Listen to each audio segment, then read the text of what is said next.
Our next question, Jim, was sent into CornyDriveThru@gmail.com from Casey.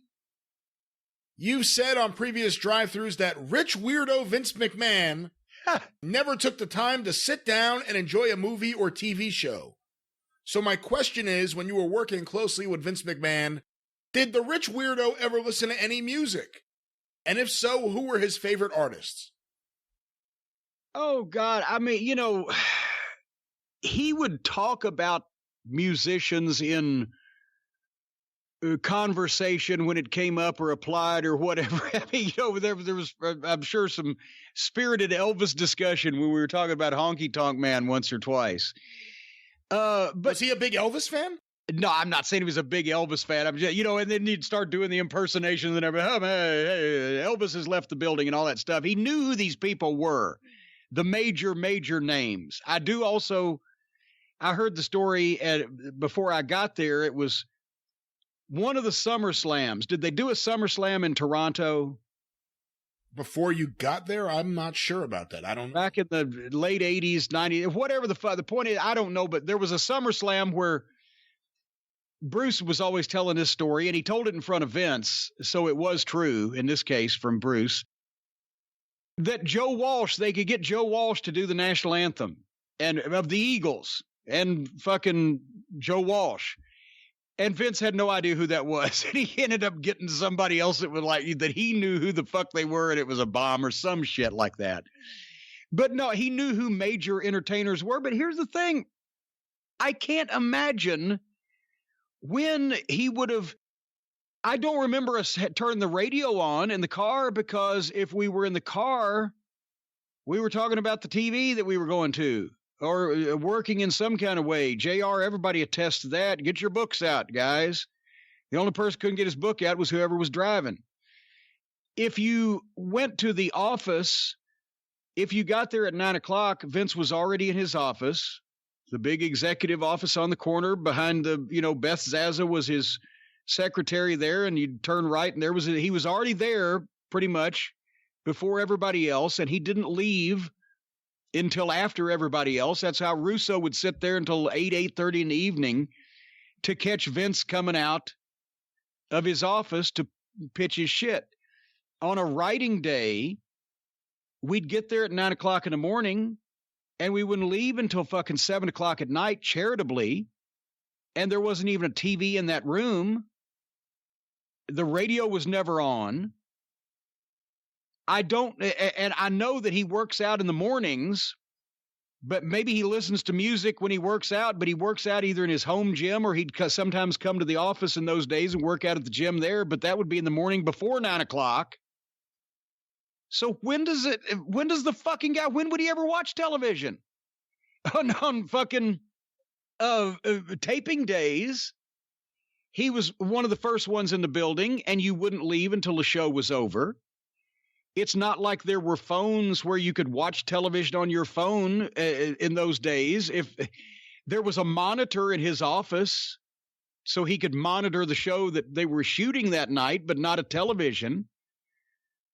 I don't know when this fucking human being would ever have time to watch television. And music, you never ever listen to music in the car? No, because we'd always be talking. I remember listening to music with him when he would get samples or potential new music for new talents. I remember that. What was that process like? Well, just everyone. I mean, it wouldn't be like a regular thing, but I remember on several occasions, well, what do you think of this song? Or what do you think of this? They're working on this or whatever. But that would be that wasn't a regular thing.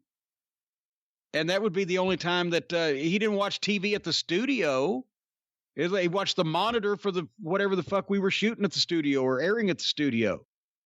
That's literally what Vince did. If he was not traveling for work, he was at the office or he was working at home. And with a 2-hour workout, at least once a day, plus a long work day. And I mean, now maybe things are different when you can watch television anywhere now. But in those days, there was literally not time for him to watch television. And when we would leave on those writing days at 7:30, sometimes 8 o'clock at night, after we've been there almost 12 hours or whatever, he had lunch. We'd gone to get lunch at the store down the road from his house, but he still hadn't had dinner, so he's going to have to eat dinner.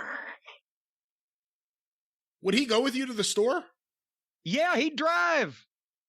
Fuck, yeah, come on, let's go get some lunch. Whenever we get to some type of stopping point, and we'd just pile in one of his vehicles, and he'd drive us down there, and he'd buy the fucking lunch, whether it me and Bruce or me and Shitstain or all of us, whatever, whoever was in the group.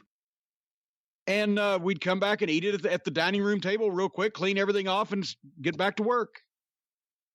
So he'd be eating the giant white meat turkey sandwich on white bread, but with just the barest bit of mustard to give it some flavor. And I'd be sitting there either eating a greasy cheeseburger or those chicken fingers that they made down there. I'd dip in fucking ranch, and he'd look at me like I was literally scooping shit into my mouth with my hands.